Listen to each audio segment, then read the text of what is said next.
What is up, everybody? It's Dr. Vibe here, host and producer of the award-winning Dr. Vibe show. As always, I like to say, you're blessed and highly favored. You're a magnet for miracles, and you're a solution for someone's problem. And also, I'm a certified empowerment coach, president and CEO of Express Your Vibe Coaching and Communication. But it's not the Dr. Vibe show tonight. It's definitely not the Dr. Vibe show tonight. I would say it's stuff tonight, but I think it's going to be the ladies' first show tonight, because we got two psychologists against poor little old me tonight. But we're gonna make it through. But most Wednesday evenings at 9:30 Eastern Time, myself and Jazz Keys, who's on the bottom part of the screen beside you, hosts our conversation called Stuff. And what's Stuff all about? Stuff is live online conversations hosted by myself and Jazz about current events and culture from a black woman's and a black man's POV. And if you don't know what POV means, I'll explain it to you. Point of view. Done.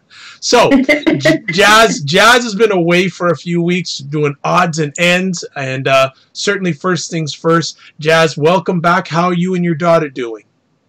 We are exceptional, definitely favored and blessed, and with no complaints.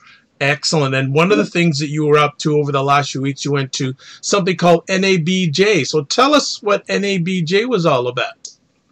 So it is a convention that is hosted every year for Black journalists. And by far, it's one of the most monumental conferences that I've ever attended.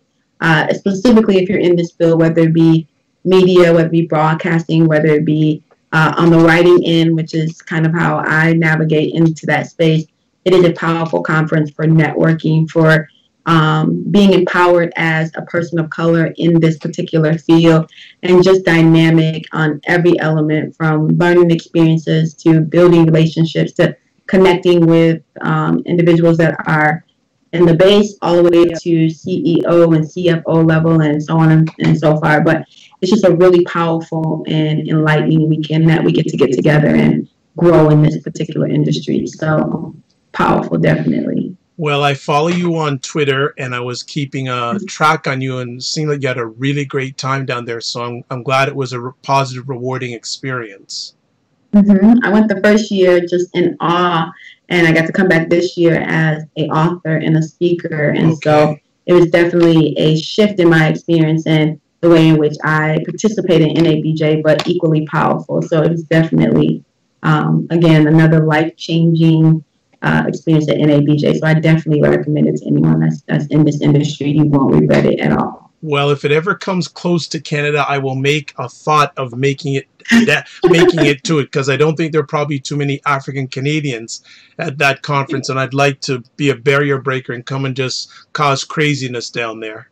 Yeah, I actually met a really great Canadian. He's in broadcast journalism. I met him last year at NABJ, and so he does great work out of Canada. So it's people from all around. Definitely Excellent. Try to make your presence known next time or anytime it comes close to Canada.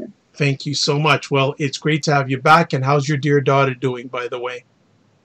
Phenomenal. She's in her first week of first grade and rocking it out. So we're just really just getting back into the regimen and the routine of getting over summer break, but she's doing exceptional. Excellent. Yeah. Well, the boss of the house, I'm glad she's doing fine. Well, we have a new friend for Stuff, but not a new friend for Dr. Vibe here with us tonight.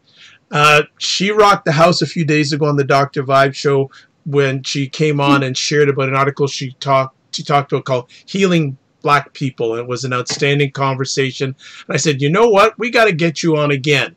So here she is again, like the second time in less than a week. Chiaku Hanson is a very...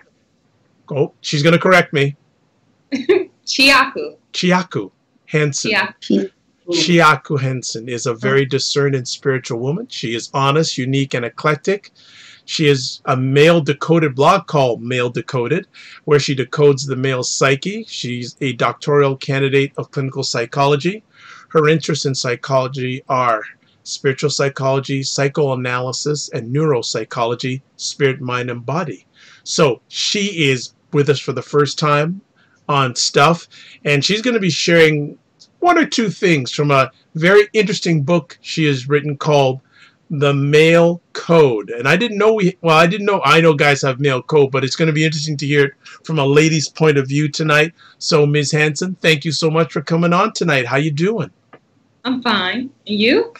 I'm blessed, highly favored, magnet for miracles, and a solution for someone's problem. I am always good when I'm doing live streaming broadcasting. I'm in my element, God has told me. So I'm in my element. I'm feeling good. And even better, I'm with great ladies and great people. So I'm fired up. I'm fired up, ready to go. So let us ask, before we get into a little bit of the book, what sparked your interest about writing about men? Okay, well, that's a hard one.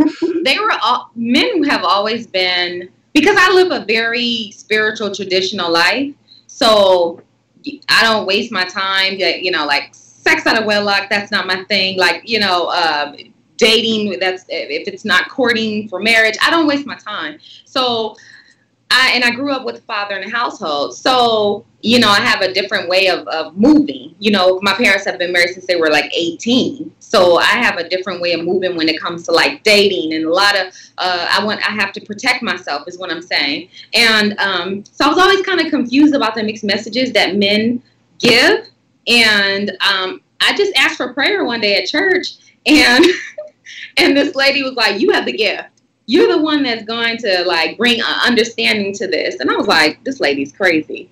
And she was like, no, you are the one. Right. This is the reason why you came up for prayer today. You're the one that's going to figure this out. And I was like, I'm completely confused about male behavior. And she was like, you have the gift. And I thought the lady was burnt out crazy, but it seemed like I just started praying about it. And then it just became like God just started giving me epiphanies and started just revealing things to me. And then I just started becoming more understanding of I can't explain it. Just, I'm not going to say it happened overnight, but it was like prayer, and it was like me just concentrating more and analyzing it and bringing like an analysis to it. And one day my friend and I were talking, and I was like, and we were just putting our heads together, and we were just putting like, she was just telling me certain things she noticed about male behavior, and I was like, I've noticed this too.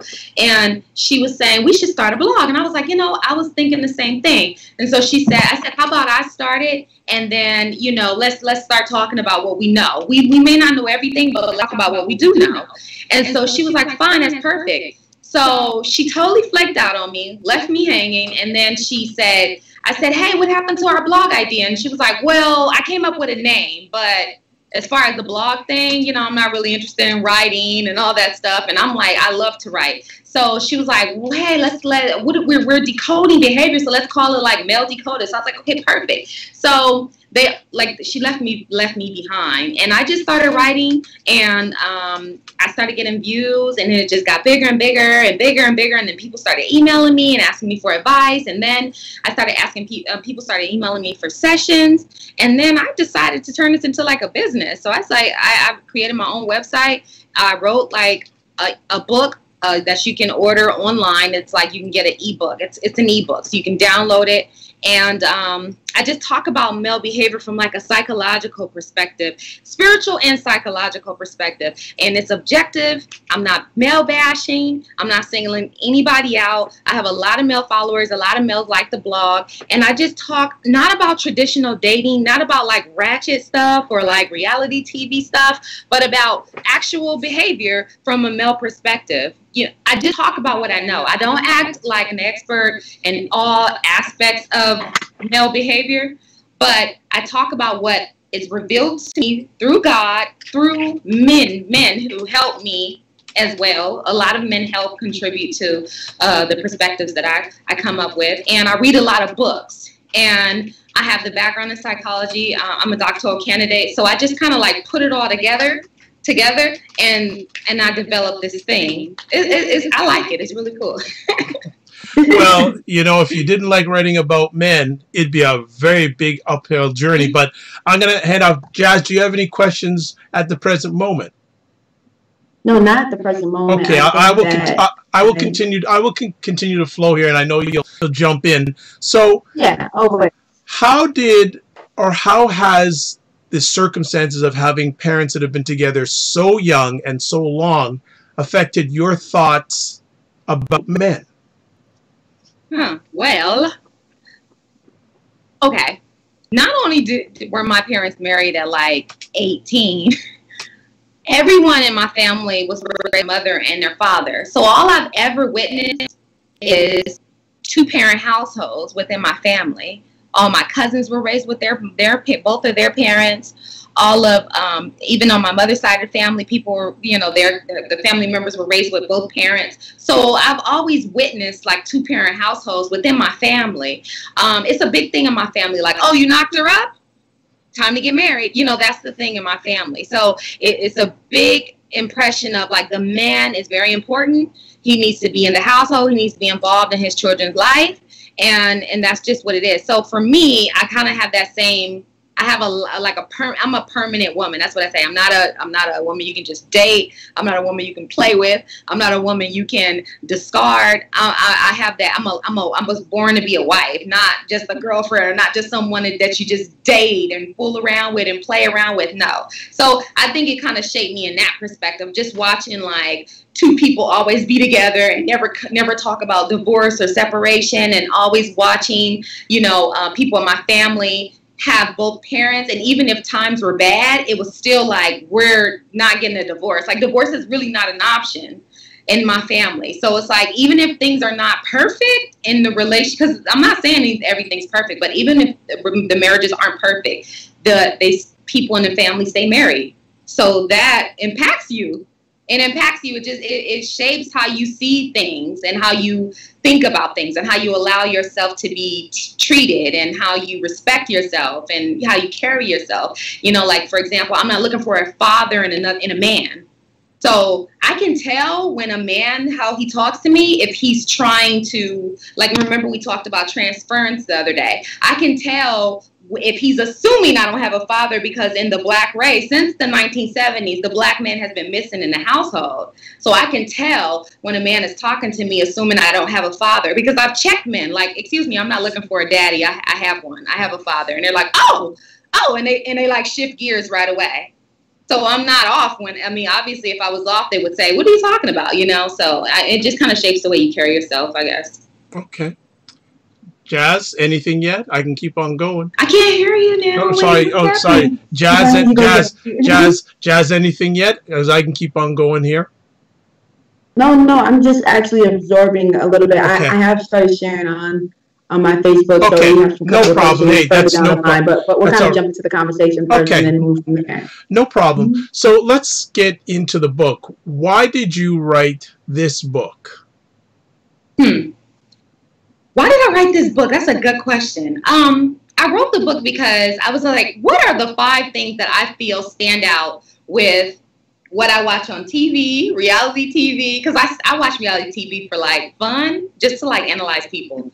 I don't know if you do the same thing, Jazz, but I do that. And like, I read a lot of books. I'm a reader. Books are my friends. So, and then I have a lot of friends, and then I'm in the psych field, so I meet a lot of people. All cultures, all races are drawn to me, and people talk to me. They just vent and just tell me things. And so just from listening and gathering things, I was like, what are like the 5 things that I notice continuously, like a pattern within different cultures, within, you know, people with different backgrounds that shows up a lot. And so that's what made me just pick 5 things that I wanted to talk about that I think, not to say you're going to have a perfect relationship, that 5 things that I noticed with like kind of mistakes that women make when dealing with men, be it their father, their brother, their friend, their neighbor, their boyfriend, or their husband.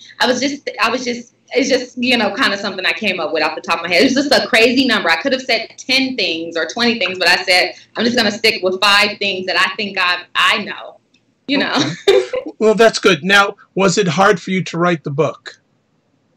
No, it free flowed because I've had the blog since 2010. So it's like I've collected things that people have written to me. There has been times where I have opened up emails of things that personal things that have poured out to me, and it has made me cry. I've had people, I had one guy email me and tell me that he was contemplating suicide, and he had read one of my articles, and it just made him like have a reason to live because he was looking for help, confiding in me. And I mean, I've had people say, I thank you, God sent you, I found your article, I was just researching, trying to get help from this bad breakup or this divorce or whatever. So for me, it's like, I gather a lot of the information that I get, and I kind of just came up with these 5 things to know about men, and I call it the male code.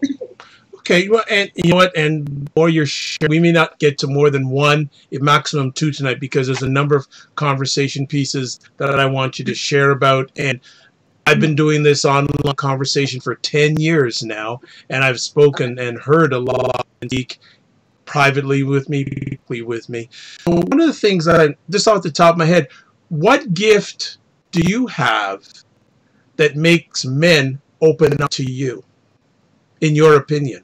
Okay, this is a misconception that I feel. I don't know how Jazz is going to feel when I'm saying this, but this is one of the misconceptions that I feel. Men are simple.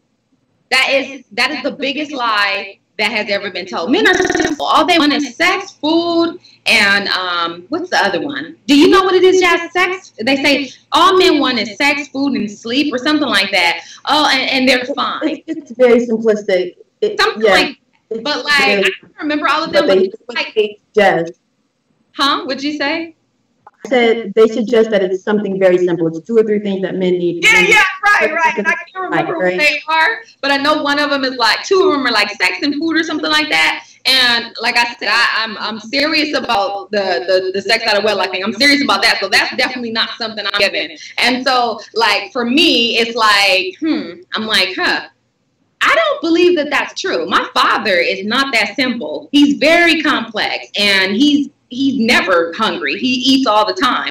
He and my mother have 4 kids. So I've knocked 2 down right there. And I can't remember what the other one is, but they kind of simplify men and say, oh, they're just these simple creatures. And I don't believe that. I think that men are just as complex as women. I think people are complex in general, and men are not exempt from that. I think everyone is complex. I think it's layers to who we are. It's not just a black and white thing. I don't think you can just simplify women, and I don't think you can simplify men. So I think that because I root for men, I'm like, you know, I don't know. I didn't grow up hearing negative things about men. I'm not a male basher. For me, that, and I love men. So I think that's what made me like design a little, you know, Decoded thing. Yeah, I'm a fan. You know, I back men up. You know, especially black men.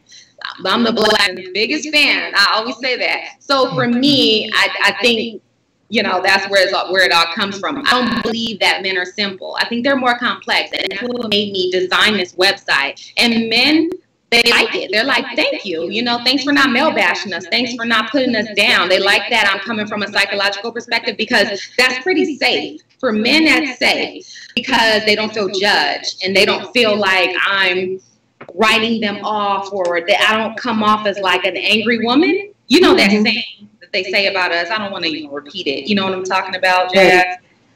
I don't come off as an angry woman, I guess. And I think that people, we like to black and white people. We like to say either you're this or either you're that. And so I don't come off that way. I come off. So I think that's what makes them feel comfortable. As you want to keep on, are you ready yet? Because I can keep on going.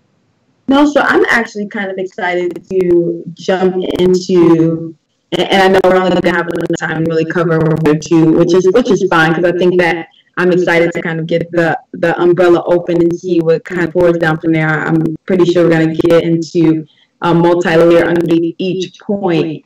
But I think you do draw home some really good foundational points, and that I actually do agree with you in the context of not simplifying men to be simply in the categories of they just need sex and food and whatever that third thing is that's probably going to come at the end of the show. So I believe that foundation of understanding that, one, men aren't that simple, and also not dismissing the idea that men are actually very emotional and sensitive in more ways than we actually acknowledge as well, lays a great foundation for us to begin understanding the language or the code. But again, I want to allow you to move us through your book, or at least start the navigation through your book and kind of discuss how that goes. So I guess my question would be, as we kind of move into that, would be one of the things that you could share with us as you kind of narrowed down. And I'm pretty sure you had 30 or 40 that you had to kind of condense into these 5. But what would be one thing that you would say would be a trait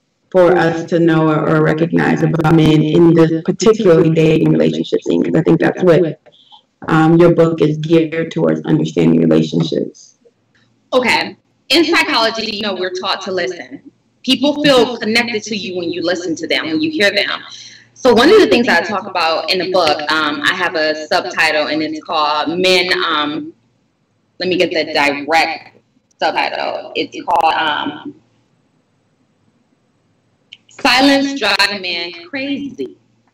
So, like, I said that to say that I think that because men have been taught, suck it up, you know, oh, you fail, you hurt yourself, someone hurt your feelings, this woman, this man, this teacher, this whoever, whatever happened to you today, suck it up. Yeah, just scrape it off, wipe it off, and suck it up. And so, whereas women, we have been nurtured to, like, be emotional, talk about our feelings. We have higher verbal skills. And I think that a lot of times women, when they're interacting with men, be it their father, whoever the man is, or boyfriend, husband, they tend to, like, nag, or, I can't believe you did this to me. I think we talk to men as if we're talking to our girlfriends, or the way we talk to our mother.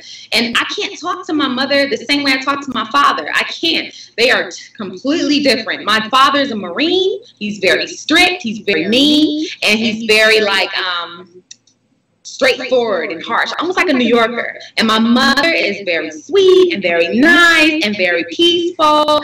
Completely different people. So I can't talk to them in the same way. So when I become a little too mushy, my dad's like, back up with that. So I think that sometimes as women, we tend to talk to men as if we're the same way we would talk to our girlfriends, you know, and we communicate with them. Men don't communicate the same way we do. They don't have, their verbal skills is not as high as our verbal skills. And so with that being said, it's like that title, Silence Drives a Man Crazy, is my perspective is, instead of nagging a guy or putting him down or criticizing him or saying, I can't believe you did this, I can't believe you did that, shaming him and guilting him, that doesn't work. Just take a seat, quiet yourself, and kind of like let him figure it out. Like, not figure it out meaning like you're going to give him the silent treatment, but sometimes you have to take a seat, like take a step back and allow a man to fix it. Like, I just kind of watched my mother and my father, like my mom and my dad have been married 50-something years, and 55, 54, I don't know. But my mother does not argue with my father. She does not nag him. She does not argue with him. She's just kind of just takes a couple of steps back, and she communicates very differently. Like, she has her own little way of communicating. Like, she doesn't always respond. She doesn't always nag.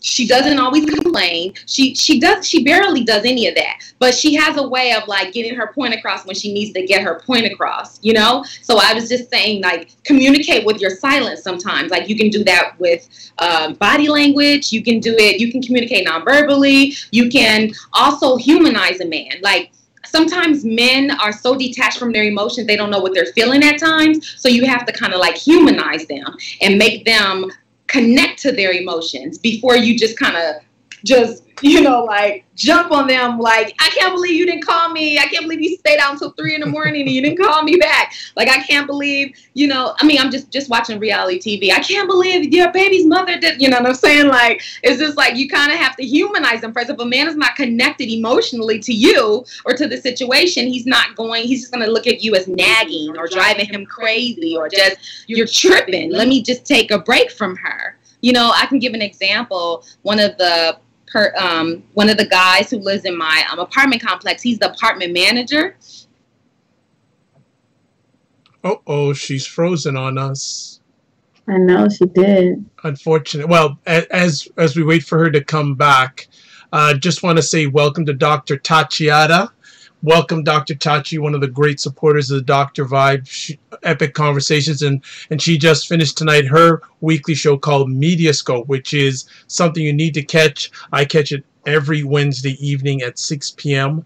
on Periscope, and she will be on stuff next Wednesday at 9:30, and it's going to be epic. And she's really excited to come on the show. But before that, make sure you follow her. She's at, I forgot her Twitter handle. I think it's at Tachiata. Or please forgive me, Tachi, if I got it wrong. Oh, okay, so we have lost connection a little bit.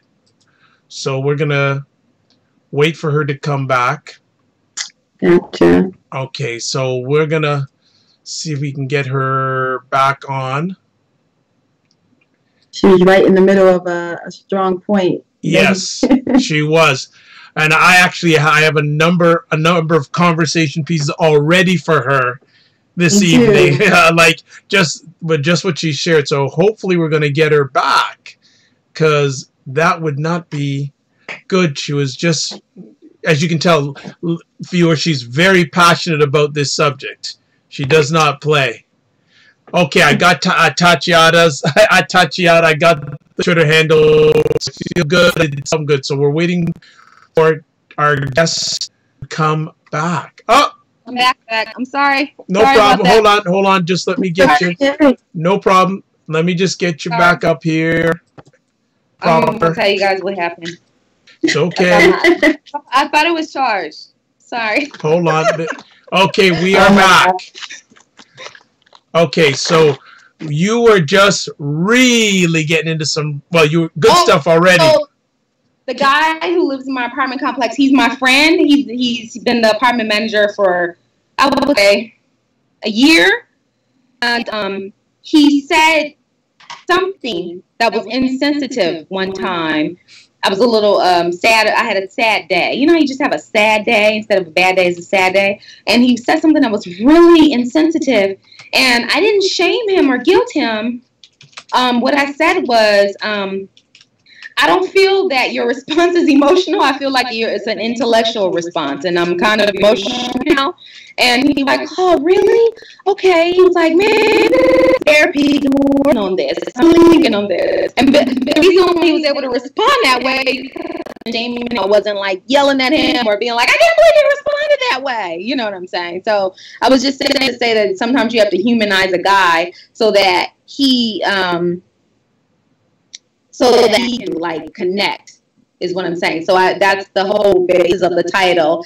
Silence drives a man crazy. So they're nagging. They're used to women, criticizing or shaming and talking to them as if, they're one of the girlfriends. So when a woman takes a couple of steps back and she's able to take a hold of her emotions and have self-control, kind of like the way Michelle Obama has. Like that's a power is what I'm saying. Okay. Before we move any further, we are so blessed and highly favored. We got two outstanding people watching this epic conversation live. We had mentioned Dr. Tachi, but we're also joined by Dr. Marvin Thompson. Dr. T is also watching this. So we are so happy to have both of them. And I know I'm speaking it, they're going to have comments in real time on this because they're at the top of the heap. So when they're coming at you, you're getting some of the best. So both of you, thanks so much for watching the conversation live. If you have any comments, I will have our guest, our friend, answer them. So Jazz, while we had technical issue, you said you had some questions you wanted to ask. If you have, great. If not, I can continue to answer, but I always defer to my Jazz. No, it's fine. The questions I have are kind of all-encompassing that I think are more segues that kind of wrap up the entire conversation. Some from people on Facebook and some that are just like overall questions about traditional versus non-traditional women and some of those things as we move towards the end. So I'd like to kind of get her into the core. I have a question for it's a very interesting title you gave us. Silence drives a man crazy, because many people think men don't say nothing. They keep quiet. They don't like to talk. But you're saying the thing that a lot of people assume men are is the thing that drives them crazy. Do you understand where I'm coming from? Yeah. So it's a very interesting approach because Then Dr. T and another gentleman, Glenn Barker, we hosted for a 1.5 years conversations about men. We did about at least 30 or 40 different conversations about men. And one of the things that I always say is there are many men out there that are screaming and nothing's coming out. Mm-hmm. Yeah. And those are a lot of times the men that end up doing negative things. Yeah. So yeah. my thing is, just as you're saying, silence drives a man crazy. Can you give some practical suggestions on how ladies can get the silence out of the man? I think when you take a couple of steps back from nagging or criticizing or judging, men naturally, they will open up. I've had plenty of people apologize, like, I'm sorry if I said something like in this way, or, you know, now that I've been taking a psych class, I've noticed that, you know what I mean? Like, I've had plenty of people say, hey, you know, I noticed that our conversation didn't end as pleasant as it normally does, or, you know, maybe a colleague or someone that I'm, you know, working with or I'm in class with or something like that. So to me, I think take a couple of steps back. Don't always address the issue. Everything is not worth discussing. Like, okay, maybe someone didn't do something that you like. There's different ways to express that you don't like that. You can use positive reinforcement. You don't necessarily, and positive reinforcement is when you reinforce the good behavior, the behavior that you desire, instead of like reinforcing the undesirable behavior. So you can like basically use that too. Like if you like for people to check in with you, let's just say someone likes to be checked in with. Okay, that's fine. But you don't necessarily have to chew the person's head off when they don't check in. Just reinforce them when they do. Thank you for checking in on me. You're so nice. I really, really like when you do that. I really like when you show concern for me, when you're caring. I think that really makes a man purr like a cat. I like that. I like that. Make a man purr like a cat. You know, like cats in a sense. And I don't mean that like, I know people are like, oh, men are dogs, women are cats. Are very complex. It takes a while before they purr. It takes a while before they open up. It takes a while before they meow. They have to get to know you. They have to feel comfortable. They have to feel like they're being nurtured. And that's how men are to an extent. Okay. Jazz, I can keep on going. You want to jump in? Because I got another thing I want to get, at least 2 more things I want to get into. But anything you want to share right now?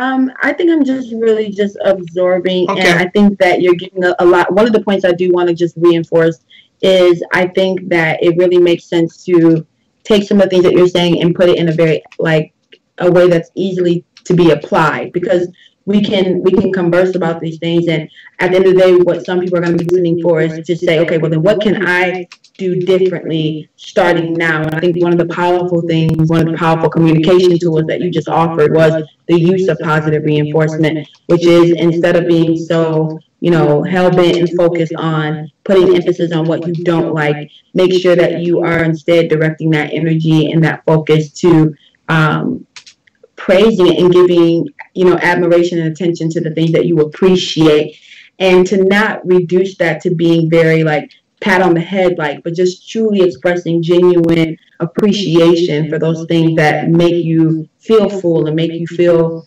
whole or appease a part of you. And I think that's really important, because it's men and women were sometimes trained to give way too much attention to what we don't like, as opposed to sitting in the emotions of the things that we do appreciate. And so I like that you gave that as a practical communication tool that can be used immediately across the board. So I just want to show appreciation for that comment. I want to add to what she's saying too. Like, positive reinforcement can be, let's just say you don't like to talk after 10 p.m. and there's a particular person that always calls you after 10 p.m. So don't answer. You don't answer. Don't answer and say, why did you call me after 10? I told you not to call me after 10. I specifically told you not to do that. That's doing the opposite, because you're still reinforcing that person because they answered. So that means they're going to continue to call you after 10. Just don't answer. And when they call you at 9:39, it doesn't even matter if it's 9:59. You say, hello, hi, you called me right before 10, like I asked, thank you. You reinforce them. You reinforce them. And you don't, I'm just, of course, I'm being like really commercial right now, but I'm just saying, you just like, of course, you're not going to be like that when someone does do something that you desire. But what you do is you reinforce what you like. And for example, let's just say there's a guy, let's just say you're walking down the street and the guy's like, hey, girl with the blue jeans. Hey, girl. Hey, you don't answer to that. If you don't like that, don't answer to it. And then one day, if you happen to see that person while walking to the bus stop or to the train, and they say, hey, hello, how are you? Then you respond. So that's reinforcing. That's driving, that's the silence driving because what happened is he had to think about his behavior and say, hey, why didn't she respond? So the next time he sees you and he says, hi, hello, how are you? And you respond, you reinforced him. You see what I'm saying? You positively reinforced him. So that's the silence that I'm talking about. You don't have to always speak on the negative. You just reinforce the positive, Okay. Just adding to what she's saying. No problem. I want to roll back to something you said even before we got into this area of the conversation. Men want safety. And that's a very interesting commentary because many people would say, men like risk-taking. They like to be on the edge. Where do you get the thought process to say men want safety? I think that it just depends on how the person grew up too. Depends on their environment. It depends on what their relationship was with their mother. But I think we all kind of want safety to an extent. I think we all need to feel safe and we all need to feel loved and we all need to feel accepted. And I think that men, because I'm a male decoder, I would say men need that a little more because society doesn't say to nurture the man. Society says nurture the woman.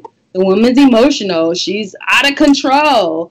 That's the stereotype. And then men are like, oh, they don't have feelings. They don't have emotions. They're just these logical, intellectual people. They built the world. They run the world, and that's not necessarily true. There's a balance. There's a gray area to it as well. It's not black and white. Okay. So I have a question about that particular statement in the context of men needing safety. Would you say that that safety looks different from men than women, or what would you say embodies or a woman?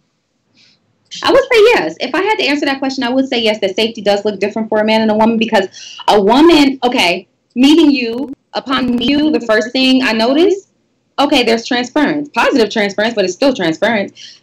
She's black, I'm black. She has locks, I have locks. She has a background in psychology, I do too. She lives in Chicago. Well, Illinois, my sister lives in Chicago. Those are, off the top, we can connect a little, we can connect a little bit. Whereas men it's not like that with them when they meet a woman. I don't think that they are like, you grew up in this city and, you like to go fishing too. Okay. They still have to feel like some type of emotional connection to you, in order before they open up. They still have, it's something that they need deeper. So I do feel safety is different I feel like it is different for a man and a woman. I don't think men just open up and start spilling the beans and talking about their childhood and talking about, things like that off the top. Like, I barely know anything about Dr. Vibe. You haven't asked. So creating a safe environment for a man is more of like nurturing the ability for him to connect emotionally and opening up, whereas women, it's more surface level than deep-rooted. Did I understand that correctly? Yeah. It's more instantaneous. I think just jumping in as the only man in this conversation, I think that one of the key things, and I have some evaluated experience on this, the importance of safety. And building on that, men will reveal their true selves if they're in a safe environment. It's a very, very important point. And Dr. T's on here, and he's had a lot of experience with mentorship of men, myself, and others. One of the strong things that I've learned over the last 10 years is that when I have men on this show, they will say things that a lot of times they've never mentioned before or been too nervous to say before, and because they feel that they're in a safe environment. You will get true manhood in a safe environment. And not only that, but Dr. Vibe, you also have you are very easy to open up to. You're very calm, you're non-judgmental, you're nice. I think that makes people feel more relaxed, Like, I think that plays a part too. I've had plenty of men tell me, you understand me, you really get me. I have a colleague, the guy, he's in my cohort, my doctoral cohort, and he talks to me a lot about a lot of personal things, and he says, like, you get me, you really understand me, when I'm bull. Can we curse on here or no? No, don't go there. He said that when I'm BSing. This is what he said. When I'm BSing. When I'm being for real. When I'm playing around, goofing around. When I'm acting, because he's an actor too. He says, when I'm being like psychological, like very like psychoanalytic. He's like, you just know me, you just get me. But I'm not even trying to. It's just that I think I aim to understand instead of like box people in categories. I'm not going to say, oh, you're from this particular city. Oh, you come from this particular background. So this is exactly how you are. That's not how we're taught to understand in psychology. We're not taught to let me just group you. No, everyone is an individual. Well, and Dr. T just made a very good point that, and I'll just share it right now. He said, safe for most men means not being judged. Mm-hmm. Yeah, I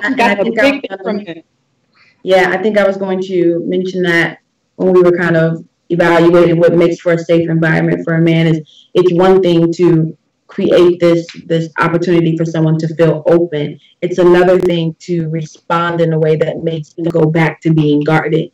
And so I think that's very important to understand as well, that non-judgmental element is what continues the flow of engagement and reciprocity in this opening up between two people. Is once I put it out there, it's how well is it received? Is it something that is mentioned later on? Is it something that I feel slighted or judged or I regret telling you? That definitely diminishes the safety net that is given when someone does decide to open up. So I think Dr. T really drove that one home. So thanks, Dr. T. Thank you, That is so true. Yeah, and so when you talk with men, can you tell if they're not secure? They're not secure in themselves? Because you've communicated with so many men in a positive manner, can you get a feel when you can tell a man does not feel secure in himself? I can tell if someone is narcissistic, or if someone has a self-secured, sense of self. Yeah, I can tell. I can tell when it's an act.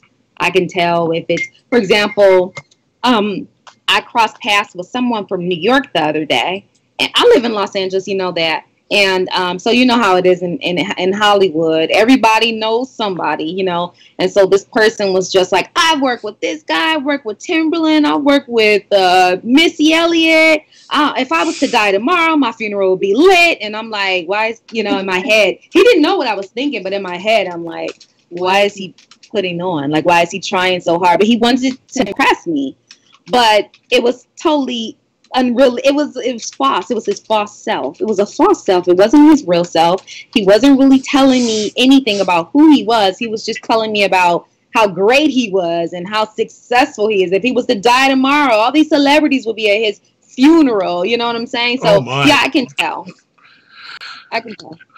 Let me ask, how much in your opinion, does society and culture have an effect on the male code? On the book itself? Well, you have some things that you say people should know. If you take those 5 things, how much has society had a negative effect that you need to list these things? So how much... So excited to hear this. Pardon me? So I'm so excited to hear this part, because I'm really big about like how much is authentically who we are and how much is social conditioning. So I'm really interested in hearing, as you kind of decode men, how much of it is just strictly related to this is just male behavior versus this is what society has conditioned man or manhood to resemble or be. Great take, Jazz. I'm looking forward to this. Thanks for decoding what I was saying. Good job. Teamwork. Right. Okay. So for what the silence drives a man crazy. And there's another point that I in the book, or I talk about standing up for yourself. So that would be, in some cultures, women are not taught to stand up for themselves. Also, because of the feminist movement, that's a whole nother topic. You know, there's a different kind of way women stand up for themselves now. So, I mean, I think that some of it is like a mixture of like what I notice society like feeds on us. Like, okay, don't stand up for yourself. Just take it. Be submissive, you know, and also talk about your feelings. Just, you know, treat people how you want to be treated when you have to treat people how they need to be treated, not how you want to be treated. That is transference. You have to treat people the way they need to be treated. You know, some people are like to be nurtured. Some people need space. Some people are moody. Some people, you know, are very needy. You know, it just depends on the person. So I think it's like a mixture of like, this is what I noticed like society has fed on you. And then this is just kind of what I noticed that a lot women tend to do a lot in relationships that aren't working for them, be it their father, their brother, your colleague. You know, I think it can apply to men in general. It doesn't necessarily have to be romantic, you know. Okay. Jazz, you want to go on that? But okay, so I look at one of the things, or many of the things that you said tonight, and my question is how much of a man's raising affects the different aspects of the code. Like you've given us one, and there's a number of things we've chatted about here, and I just find it, I think that a lot of men are confused, and I want to build on that. Actually, here's a comment I want the conversation piece. How is feminism in 2017 affecting manhood in your opinion? Well, that's a loaded question. Well, that's why I'm Dr. Vibe. Okay. I'll just say, I'm just going to speak from a black perspective at this point. You know, black men need their own program. You know what I'm saying? Because of how they have been beaten down by society. No man in history has been treated like the way the black man has been treated. So you can't take a prescription for another culture or race and apply it to a black man and say this is going to work, because their treatment and what they have been through in society is much different. So I feel like because of how black men have been beaten down and emasculated, I feel like the feminist movement is I feel like we're more powerful than our men. Black women are more powerful than black men at this point. Because the black woman was taught to be mentally strong and the black man was taught to be mentally weak and physically strong. That goes back to our slave days. It's a big point. Black women are the most educated group amongst all the races. According to research, black women are the most educated group amongst every race, and definitely amongst men, of course. So with that being said, black women are more powerful than their men at this point. And in other races, it's the opposite. The man is always the forefront. So for me, I think the feminist movement, and this is going to upset a lot of people, but I think the feminist movement in particular for black people is not necessary at this moment, because our men are so, I feel as a whole, not individually, are weak because of how society has emasculated them, and how, you know, the black woman has been the head of the household since the 70s and 1970s, where the black man started, you know, was missing from the black family. So I just think that we need a masculine movement. We need, like, you know, like a feminist movement, we need a masculine movement for the black race. So that's just my opinion. You know, I think we need black men. We need strong black men. Do not call me a strong black woman unless you can say that there is a term called strong black man. Until there is a term called strong black man, I do not want to be referred to as a strong black woman, because that almost implies I'm standing alone. we have too many queens. We don't have enough kings. You know, and that's my opinion. We need a masculine movement. We don't need a feminine movement. We need men, Black men, to raise their families, to be there, to be present for the Black woman, to love the Black woman. We need more Black men being loyal to Black women. You know what I'm saying? If you know what I mean. And that's my opinion. You know, and I know that's going to piss a lot of people off, but I think that Black women would like to believe that the feminist movement is necessary for our race, because as a whole, they would like to believe, oh, women, we are still, well, you know, we're still under men. We need this movement, but it's a little different for Black women, in my opinion, you know. Okay. This is my perspective. Jazz, anything you want to add or feed on that?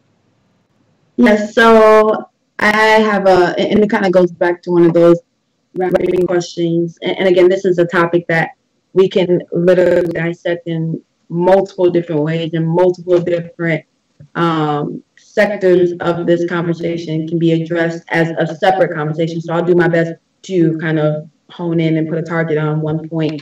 In regards to your book, that was one of my questions, is seeing that you did come from a very traditional style home, and that you do base a lot of, you know, your observation and conversation from other women and experiences, and the psychological component definitely has a powerful play in your outline of the book.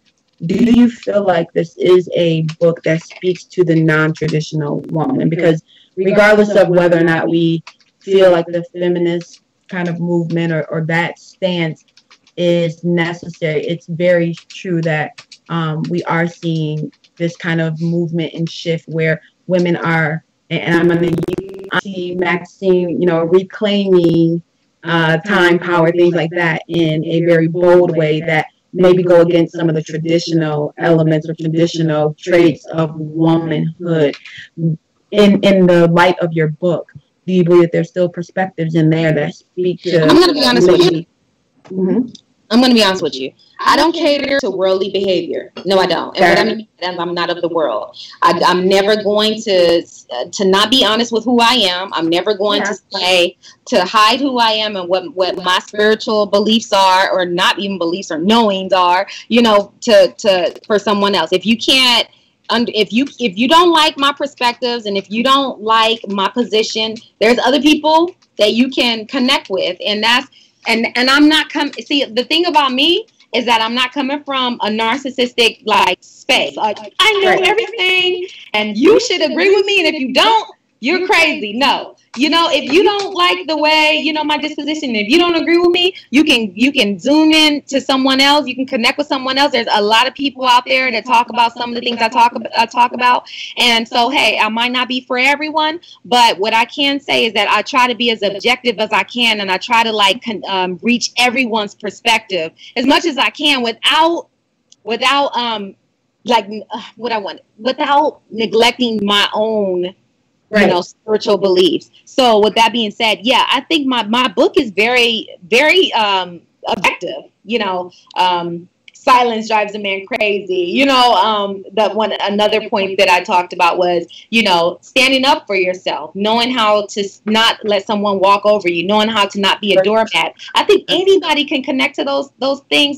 Now, I do talk about 3 other things, and I think that they're objective as they can be. Now, if you go to my website, some of the things that I talk about, you might not be able to connect with if you're not the kind of spiritual woman I am. And then some things you will be able to connect with, because at the end of the day, I am spirit, you know, first. I'm still mind and I'm still body. So it's like I can see both perspectives. I'm still I'm studying to be a psychologist. I'm a candidate. So I'm objective. So for me, I try to reach as many perspectives as I can. You know what I'm saying? But I'm not going to be like, girl, go out there and, you know what I mean? Like, it's some blogs, and I have read some blogs, and I'm like, like, this is not my style. You know what I mean? So, honestly, the reason for asking that question is to be able to process everything that has occurred thus far in the conversation, and even those who I hope will, myself included, be a supporter just in the context of I truly do want to understand, what you're saying. And I think it's valuable and universal in a lot of concepts, but also being okay with understanding that the way in which each woman or each person decides to approach and decode men, there are some very universal things, and there are some things that are going to differ depending on how you choose, like you said, to approach your understanding of how you want to aid and enable in a relationship, or how you want to stand as a woman, or how you want to assert yourself in your femininity. And so I actually made that point to make sure that it's understood across the board that, yeah, there are universal principles that you're discussing, and it's okay to understand that you come from a very traditional spiritual space, and some things may resonate and some things may not, and that's okay. And so, and I'm okay with that. Yeah. I've always known I was different, and I'm okay with that. Like John Gray has a PhD in psychology, and he talks about men are from Mars and women are from Venus, and that's his perspective. Some people like it, and some people are like, do not even go there with me. You know what I mean? Like they are just not fans of the Mars Venus thing, but I like the Mars Venus perspective. So when you can tailor things the way you want, in life, and if you like it, you like it, and if you don't, you don't, Well, that is good stuff, and that's strong, but that's you, and that's your being, and that's your core. Dr. T has two great questions for you. So I hope you're ready, because Dr. T is coming strong. He says, he's asking first, do you think black women can share space with black men? What does he mean by space? Okay, I'll ask him to elaborate. I'll give you a second question. He says, given the history of black women being put over the black male, how have we woke up enough to move to a shared model of roles? No, we have not. We have not woke up enough. That's kind of what I'm talking about too. I haven't witnessed a lot of people saying the things that I'm saying. So no, I feel like we still need work as a people, as a culture. I think that we're still like trying to figure things out. I mean, we have like so many people, so many black revolutionists, today, like, we have the Dr. Umar Johnson, you know what I'm saying? So like, that's one person. It's a lot of people talking, I mean, today. So no, I can't say that we're ready, we're there yet. I can't. Until we understand psychologically, black psychology, until we understand about the post-traumatic slave syndrome, until we understand why our black men are the way we are. I'm going to say this. When I was in college, this was like, I believe, 2003 or so, Farrakhan came to my university, and he spoke to us about black women expecting too much from black men. And he was saying because of how their experience in slavery, and because of how society has treated them, that they are not exactly what they should be to us, and they are not where they should be, but we have to work with them, be patient, and help. And at that time, I was like, what, 20? So I was like, yeah, right. No, step up. That's how I was. But like now I'm 34, I didn't even have my bachelor's degree in psychology at that moment, whereas I'm a year away from having my doctorate in psychology. So I'm a way more toned down. I totally agree with him now, and I understand exactly what he meant then. That doesn't mean that you get like a pass to be an ASS. It rhymed. I wish I could curse because it rhymed. But it doesn't mean that you get a pass. It just means that we need to be more sensitive to each other, and we need to like reinforce each other too. Like I find reinforcement to be very like helpful. I mean, I use it a lot because I know what black men have been through, and I know that they don't need to be like growled at. Okay, there's still a need for. I'm sorry. No, ladies first. Go ahead, Jazz. I was wondering if I'm relating this to Dr. T, and maybe you can help me understand too. I don't want to speak for him, but is it going to require us to abandon the idea that like men are responsible for X, Y, and Z, women are responsible for X, Y, and Z, and that's how you make for a healthy home, as opposed to X, Y, and Z need to get done. How do we share these responsibilities amongst each other? So I think one of the issues that we run into is still moving in this expectation of this is the role of man, because this is what we've been taught and this is what we've been trained and this is the model that we are pressured to follow. And when a man can't live up to being X, Y, and Z, that's where the complication comes in, as opposed to these are the things that need to occur for us to be successful as a union. How do we share this space, both being powerful beings, if I'm understanding that correctly? Is that what Mr. T meant? Well, Dr. T, I don't know about Mr. T, but I think that's what he means. I think he'll comment in the side if it's not correct, but I think that's what he's gathering. So I agree. I think I think I said Mr. T from you remember the Mohawk? Yes, yes, from the A team, the A team. I don't think the black and white thing, again, I think it's many answers. It's a loaded question. I don't think it's black and white, but I think that as black people, what I will say, we talked about this the other day, we tend to, because of our transference issues, and because we're used to a lot of negativity in our race, and because of our childhoods and our environments, we tend to connect with people that we don't like a lot of times, and you have a choice with who you connect with. If you don't like someone, if you don't like the way they're talking to you, if you don't like the way you're being treated, you have a choice to disconnect from that person. So a black woman does not have to be unequally yoked. A black man doesn't have to be unequally yoked. You don't have to say, well, I know that our black men are at this state right now because of post-traumatic slave syndrome and blah, blah, blah, so I'm just going to settle. No, you don't have to do that. You don't have to be unequally yoked. But I'm going to be a psychologist. As we are a people person, I'm a people person. So, like, for me, I'm speaking, like, for a group. But as far as what person I would choose, no, I'm not going to settle. I'm not going to be unequally yoked. I'm going to choose, I would choose right. Okay. Yeah. One thing, and Dr. T has just put a comment in the side of asked and explain it further, but something I want to get back to in regards to standing up for yourself. People, listen to this, and I'll tell you, one of the easiest things it is for a man to do is to quit. Okay. So I think it's a very interesting point you said, stand up for yourself. I think for a lot of men these days, it's very difficult for them to stand up for themselves.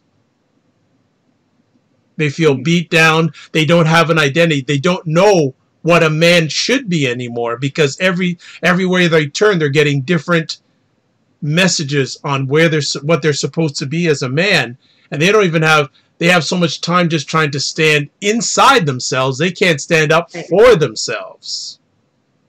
You know what? Then I have to ask what their belief systems are. Like, what is their spiritual belief system? Because now, if they believe in God, then they shouldn't be looking for a man to be their God anyway. That's idolizing, They need to look to God to know who should be, and they need to look within their self. If they're not a believer, they need to look within themselves and be true to themselves. The reason why I know who I am is not because I watched TV or I read some book or because my mom and dad taught me anything. Actually, because of the environment I was raised in, I'm probably supposed to be more of a conformed mind, but I have my own mind because that's just who I am. I took a lot of time to learn myself growing up. I was very quiet. I was very insightful, and I've always been analytical and always been very spiritual. So that's why I know who I am. I know who I am supposed to be. I cannot tell can't tell you who you're supposed to be, and I can't tell Dr. Vibe who he should be. You have to find out your own prescription for who you need to be. You know what I'm saying? So that's what I think that we need to stop saying, as people, okay, we need to be like this. And what I mean by that is we need cool, or we need to have this car, we need to be at this level. You just need to be true to yourself or whatever. But also, I think that black men do need to be at the forefront of their race. I don't know how they're going to get there, but they got to figure it out. But So I think, Dr. Vibe, to speak to what you're saying in the context of having an extreme of confusion as it speaks to understanding what masculinity and a provider and a father and like having all of these roles and no clear understanding of how to serve in those roles. And so you're kind of knocking around and making mistakes and then getting beat up for mistakes you make because you don't know, and then you're trying to kind of stay in the clear. It makes it very difficult to navigate. And I think conversation for us to table at some point would be attempting to kind of give some insight into man and woman kind of aligning with understanding who you are, understanding connecting to purpose, understanding how to undo and unwire some of the things that have been impressed upon you in childhood or from experiences. And I think that if we can kind of filter through a conversation and come up with some key points to help people find that point of being firm in their identity, then we are leveraging another powerful kind of conversation. Of course, we can't get into it tonight, but I think that speaks a lot to what you're saying in the sense of being able to really participate as a partner without having a strong sense of self or how you should serve in that role. And so I think that's a conversation for us to. I think that's another thing. See, the other day we talked about how psychology can heal Black people. I think that we need to address our individual self first too. That's why when I talk about like the male code and all those things, I'm talking about, you know, you addressing your individual self. You tailor how you want to tailor it, but like it's an individual thing too. Like I don't like tell people what they should do and what they should be. I kind of just like I'm informative. I'm more like psychoeducational. Like I just give information and then you tailor how you want. If you want to receive it, receive it. If you don't, you don't have to. But I don't act as if I'm like the expert of you. You know, you're the expert of you. I think that because I am more psychoanalytic, it's all about your earlier experiences, your early child experiences, your transference issues, like how do you relationship? How do you connect with people? How did that all shows up in your transference? You know what I'm saying? So how do you connect? How do you relate? What are you thinking when you're talking to people? How do you, maybe friend people? All that is relative to, how you connect with people. And I think that if I was to talk to a group of Black people about relationships, that would be one of the first things I would talk about is connecting with your individual self. Why did you choose that person? What made you choose that person? Why do you stay? Why do you stick around? Why are you going through this? What happened to you? What have you learned? What have you learned from your mother and father? How did you learn how to love? What has society taught you about love? What makes you think that you need to, put up with that? Or why do you, argue that way? Or why do you respond that way? Or what makes you think that way or feel that way? You know what I'm saying? Just ask those insightful questions helps a person, connect with their self first. You have to have a relationship with yourself first before you can even connect with someone else, Well, Dr. P keeps it going tonight. He should be on this conversation, not me. But he has another point he would like you to discuss. He says he's saying Black men spend more time with their children than other men. However, that isn't the narrative. As our men move to reclaim their families, will our women allow them to hold that space? That I think Black women need some work too. That's a really good question. But I think that Black women need some work too, because we've been the men for so long. We've been our own man for so long. You know what I'm saying? So since the 1970s, where the Black men started missing from the Black family, a lot of Black women have been raising families alone, and they have been the man and the woman. So I feel Black women are defeminized, and I feel Black men are emasculated. And I feel like we're in a lot of cases, Black men have been like kind of been the underdog. And the Black women have been the king, So I think that Black women will need work. I don't think if it was just to happen overnight. It depends too. It also depends because according to John Ray, he says that men fall in love when they are actively pursuing a woman, when they're doing things for a woman, when they're, being effective and providing things for the woman, and that if a man is not doing that and he really feels that he desires the opposite, or if a woman feels like, I don't want a man to be that to me, I'm a feminist, I am a powerful woman, I don't need a man to open my door, he says, try it the traditional way, and I promise that you will like it. And he has done studies where he's met people who didn't like to do the things traditionally, and they tried the opposite, and they ended up like finding their soulmate. This is John Gray. This is his perspective. He's the PhD, degree holder. So this is what he says. So I think that Black women would have to meet a real strong man first before they would even know if they like it and if they'll receive it. Whereas they're not receiving that. They're not experiencing that. They're experiencing a lot of Black men pretending to be men. Oh, I'm gonna curse. I'm gonna sag. I'm gonna be mannish, and not necessarily be a man. And I think that that's why it's easy for them to reject that. If they came across a Barack Obama type or maybe a strong man, maybe they would think differently. Like, I don't know. It just depends on the woman. Okay. Jazz, anything you want to add to that? Yeah, that again, I feel like a lot of our dialogue tonight is so complex in so many different ways that the conversation can literally carry on. I would like to, so I haven't completely bought into like all of the John Gray, but I understand a lot of what he's saying, and I do understand a lot of what she's saying in the sense of, I think that some of what we kind of exude as being strength and control and lack of desire for support from the man is not that as much as it is we are providers by necessity. And so exactly. In that context, it does make it very difficult to move from this like warrior survivor mode into this essence of submission and femininity without the proof of true authentic companionship and partnership, and feeling like your survival and your needs aren't going to go without should you kind of decide to merge life. So I think I would like to say that it's somewhat of a misconception that women are just completely opposed to kind of sharing this space. As much as it's difficult to find someone to share this space. Did I say that right? Did I kind of say that a little bit?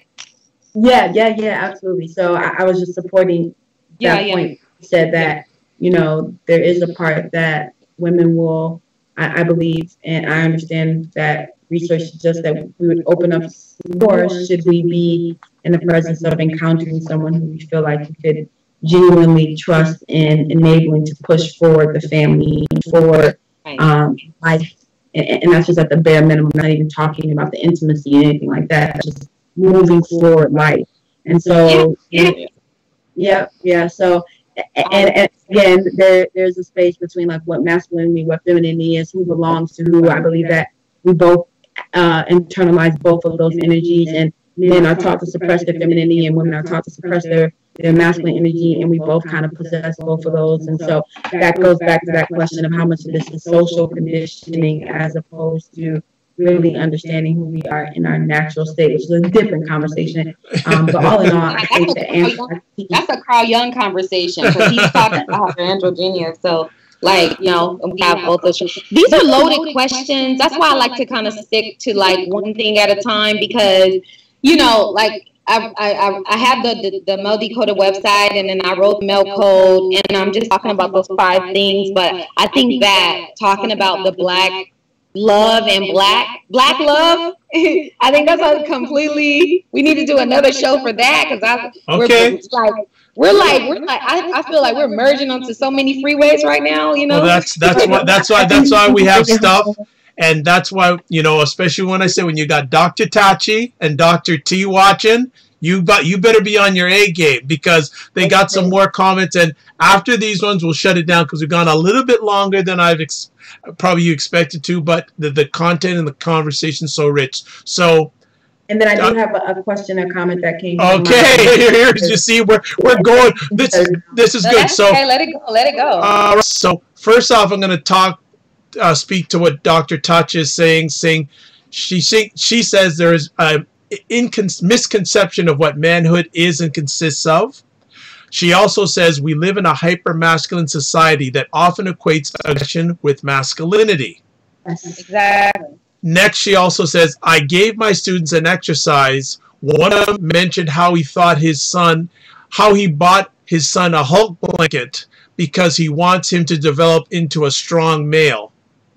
Interesting. And I think she has some more to say. But then Dr. T has a question. Do you think these times and conditions will be the catalyst for us breaking the historical cycles of I guess, black men being put down, etc.? Yeah. So I don't know who that question was addressed to. I think that was for Ms. Hanson, but both of you can answer because both of you are psychologists. I'm just a host. I'm just a guy with a shiny bald head. That's all I am tonight, you know? Who hosts epic conversations and amazing shows. So thank you for bringing that having these conversations and Pleasure's mine. love stuff and excited next week as well. So, but I'll go ahead and let her respond, and then I'll chime in on the back end. I mean, yeah, I think so. I think it's like, I'm trying to get my lighting together. Sorry, guys. I think that I don't think anything happens overnight. You know, I think that we do need to be working unison, but we need to address our individual selves first. Because you can read a book, you can listen to me, her, Dr. Vibe, whomever you want. But if you are not addressing your inner self, your unconscious conflict, your psyche, you are only band-aiding an issue and you are just grouping yourself. I see it all the time with the pro-black group. The pro-black groups, they speak about themselves in this narcissistic way, but it's like really just they're speaking about how rich the black culture is and they're just tailoring it towards their individual self. But it's a lot of unconscious conflict going on because their approach is so off-putting to so many people, whereas people will probably listen to me and her and you and other people before they would, you know what I'm saying? I'm talking about the people that aren't as rigid. Will probably listen to us. When you want to reach people, you have to be objective. You know, you can't be like, you can't be rigid and like black and white and or whatever, because people don't connect with that. People need to feel like you can relate to them. So I just feel like these are like things that are not going to never necessarily change overnight. That's like a group question. I think that individually, if you're working on yourself, yes, things can change for you. I mean, it depends on what your issues are too. You know what I'm saying? So I think things can change if you work on your individual self, but you can't fix anyone until you fix yourself. If you want to fix someone is what I mean. I hate the word fix, but I'm just saying. All right. Jess? Yeah, I think to answer Dr. C's question, I think we are in a pivotal time to make a major shift in redefining all of the terms in which we've talked tonight, whether that be family, whether that be the code and language of men and women, whether that be masculinity, femininity. And the reason why I believe that is because this is the most vocal we've been about how we feel. And so sometimes I think we look at some of the powerful or strong language of women, and whether women in the feminist movement or women that are very traditional, or we look at some of the language of men who are hurt and upset and frustrated, and we look at it with such a negative light. But I look at it as we're beginning to have some of these raw conversations that say, when you treat me like this, it hurts. And yes, I'm a man saying that I'm hurt. Or when I experience this from men, it makes me feel like this. Or yes, I am bitter. Or yes, I am frustrated. Yes, I am angry. And I feel like the rich emotions that we're bringing to the table is actually a way to shine light on issues that have been happening behind closed doors that we've just kind of swallowed as part of being a man or part of being a woman. And so I like the place that we're at because we're willing to not back down from saying that I'm no longer willing to experience hurt at the hands of woman, love, relationships, man, relationships, any of these things. And so because of that, we're becoming more aware and more conscious of the fact that, men are sensitive. Women do need this. Men are looking for nurturing. Women do want someone to be their companion and help them move through life. And so although we're kind of in a tumultuous area and we're kind of in the trenches of all of this, what I believe is going to happen is these raw conversations are moving us to consciousness drives action. And once we're aware of something, we can create that shift. So I think we're in a powerful place to see what's going to happen over the next couple of years, because we are having some of these conversations that have never happened before in a public forum, if that makes any sense. Well, great final words by my beautiful and wonderful co-host to end this epic conversation on beautiful. I would have said one last commentary made by Dr. Tachi. She said, bell hooks mentioned that many of our movements failed because they were lacking a love ethic and overly concerned with cultivating Black self-esteem. I like that. Very well said. I have one question that I promised to ask. Yep. And I just wanted to clarify this. I had someone ask for the title of your book. It talks about decoding the language, and then it also has like the subtitle upper hand. Can you kind of give insight into what you mean by that for the reader? Because someone did ask me, like, why you want to have upper hand, and I said I'd rather you speak on why you chose that kind of verbiage for your title and what exactly that means for potential readers. So then we can close. I think, you know, don't read so deep into it. Like, I think that when I say upper hand, I just mean being powerful. You know, I think that we all we all want to be powerful, not powerless. You want to be powerful at work. You want to be powerful in relationships. You want to be powerful in your family. You want to be a powerful mother. You want to be a powerful wife. You want to be a powerful pastor or teacher, therapist, psychologist. Whatever you are, you want to be powerful in that, whatever it is, even if you're a janitor. You know, and so when I say upper hand, that's all I mean. I mean, like, I feel like I personally feel that times have changed, and now women are chasing men, and women are more aggressive. And I see I feel like, in a sense, a lot of women play the underdog in relationships too. So when I say upper hand, I mean like just gaining your feminine power back, your inner power back. That's what I mean. I don't mean like upper hand as in like having more power than the man, but just being powerful when you date. Be coming from a space of confidence and not like insecurity or desperation. But again, I cannot stress enough that with my book and with my website, I am tailoring it towards what God tells me, my discernment, my epiphanies that I get from observations, from what men tell me, from the conversations I have with women, from my background in psychology, and you can tailor it the way you want. I'm not telling you need to be this way. I am the expert at you. I'm going to continue to stress that. Because what happens is that we start off talking psychologically, and then we end up speaking historically. Historical and psychological is like, yeah, they of course they cross paths and they correlate, but I'm not a historian. You know what I'm saying? So like, if I was going to address Black issues, I would want to speak to Black people individually, as well as I speak to you as a group. But I would want to work with you individually, because you can't come from a space of like, this is the group and this is how I need to fix my issues, because your childhood, your environment, your experiences can be completely different from mine, and everybody has their own individual prescription. You know what I'm saying? Like, are you from Illinois? Are you from Illinois? Okay. But I went to school on the East Coast. So like, those are like, you know, 3 different environments. You know what I'm saying? So it's just like our environmental experiences are different. Our childhood is probably, I'm sure it's different. You know what I mean? So absolutely. So I think to summarize what you're saying is, at least in a way that I can convey to the person that asked that question, is a reader is going to get 5 intricate tools or resources to help them kind of capture or gain the power, not an upper hand in a malicious way, but the power in dating and relationships. Correct? You say not in a malicious way. I am not against like against men and men against women. I am for us all being powerful. Men being powerful, women being powerful, but we need to be respectful. But we have to address our issues in order to have successful friendships and relationships.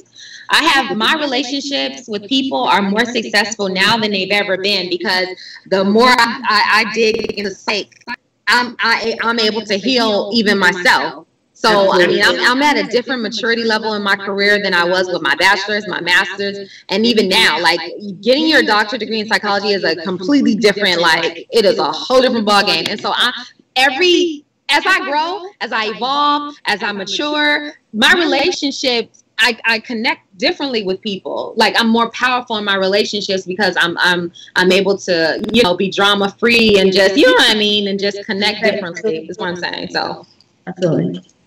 Well, on that note, Dr. Vibe survived the 2 psychologists. I'm still black and I'm still bald. So there you go. I'm here. But Ms. Hanson, thank you so much for coming on.